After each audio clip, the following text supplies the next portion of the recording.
Pemirsa, Pengadilan Negeri Jakarta Selatan menggelar sidang lanjutan 6 terdakwa kasus perintangan penyidikan atau obstruction of justice pembunuhan berencana terhadap Brigadir Yosua Huta Barat. Agenda pada sidang Senin ini adalah pembacaan tanggapan nota pembelaan terdakwa atau replik dari jaksa penuntut umum. Sidang lanjutan perintangan penyidikan kasus pembunuhan berencana Brigadir Yosua Huta Barat hari ini digelar di Pengadilan Negeri Jakarta Selatan. Agenda sidang hari ini adalah pembacaan replik dari jaksa penuntut umum. Sidang untuk ke-6 terdakwa digelar di 2 ruangan. Ruangan sidang utama digelar sidang replik untuk terdakwa Hendra Kurniawan, Agus Nurpatria, Arif Rahman Arifin. Sedangkan ruang sidang 3 digelar sidang replik untuk terdakwa Baikuni Wibowo Cukputranto dan Irfan Widianto. Jaksa penuntut umum memberi tanggapan atas pledoi terdakwa Agus Nurpatria. Jaksa meminta agar majelis hakim menolak pledoi terdakwa. JPU menilai Agus Nurpatria berperan memindahkan barang bukti elektronik. Bahwa terhadap apa yang didalilkan oleh penasihat hukum terdakwa, kami tanggapi bahwa penasihat hukum terdakwa keliru dalam melakukan analisa terhadap unsur melakukan tindakan apapun. Pasal 33 Undang-Undang ITE tidak membatasi apa yang dimaksud dengan tindakan apapun. Dilihat dari bunyi unsurnya, maka tindakan yang dimaksud adalah dapat berupa tindakan aktif maupun tindakan pasif. Unsur melakukan tindakan apapun mempunyai hubungan sebab akibat dengan unsur yang lain, yakni terganggunya sistem elektronik atau mengakibatkan sistem elektronik tidak bekerja sebagaimana mestinya. Bahwa tindakan mengambil DPR CCTV di pos security komplek Polri Duren 3 kemudian memindahkan dan menghapus isi rekaman video dari DPR dan menghancurkan Microsoft Surface merupakan bentuk tindakan sebagaimana yang diatur dalam Undang-Undang ITE. Setelah kami mendengar, membaca, dan mencermati analisa yang diuraikan oleh penasihat hukum terdakwa, ternyata ada kekeliruan penasihat hukum terdakwa dalam menilai fakta hukum sebagaimana telah kami uraikan di atas. Maka menjadi dasar bagi kami meminta kepada majelis hakim untuk menolak seluruh pertimbangan dalam analisa juridis yang telah dibuat dan disusun oleh penasihat hukum terdakwa tersebut. Jaksa penuntut umum juga meminta majelis hakim menolak pledoi terdakwa Hendra Kurniawan. JPU menilai dalil yang disampaikan penasihat hukum terdakwa tidak ada kesesuaian dengan fakta persidangan. Majelis Hakim yang terhormat, penasihat hukum yang kami dan hadirin yang kami muliakan. Setelah kami membaca dan mencermati alat-alat bukti dan barang bukti yang diuraikan oleh penasihat hukum terdakwa, ternyata tidak ada yang bersesuaian dengan fakta persidangan dan adanya kelurian penasihat hukum terdakwa dalam menilai fakta hukum atas pembuktian unsur-unsur tidak benar sebagaimana telah kami uraikan di atas. Maka menjadi dasar bagi kami meminta kepada majelis hakim untuk menolak seluruh pertimbangan-pertimbangan dalam analisa yuridis yang telah dibuat dan disusun oleh penasihat hukum terdakwa tersebut.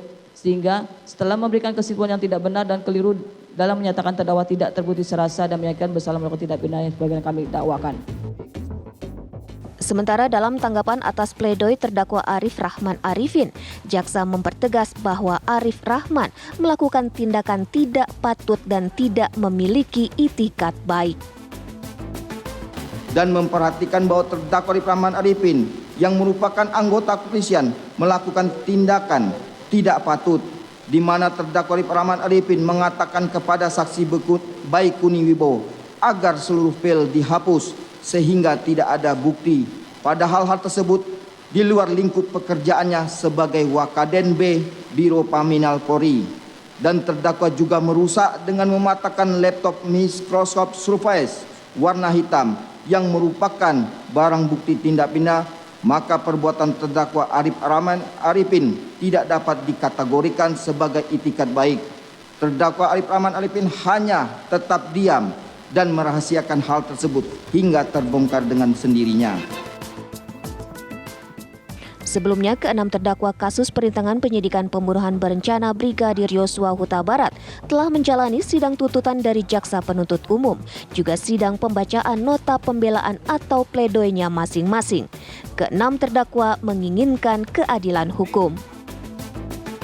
Diketahui jaksa penuntut umum menuntut Hendra Kurniawan dan Agus Nurpatria dengan hukuman 3 tahun penjara dan denda 20 juta rupiah subsidiar 3 bulan kurungan penjara. Arif Rahman Arifin dan Irfan Widianto dituntut hukuman 1 tahun penjara dan denda 10 juta rupiah, subsidiar 3 bulan kurungan penjara. Sedangkan Cuk Putranto dan Baikuni Wibowo dituntut pidana 2 tahun penjara dan denda 10 juta rupiah, subsidiar 3 bulan kurungan penjara. Dari Jakarta, tim TV One mengabarkan.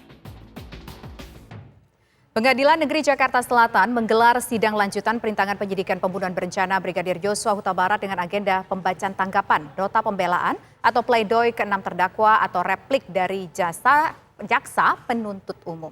Ya, informasi selengkapnya akan disampaikan oleh rekan Fatimah Albar.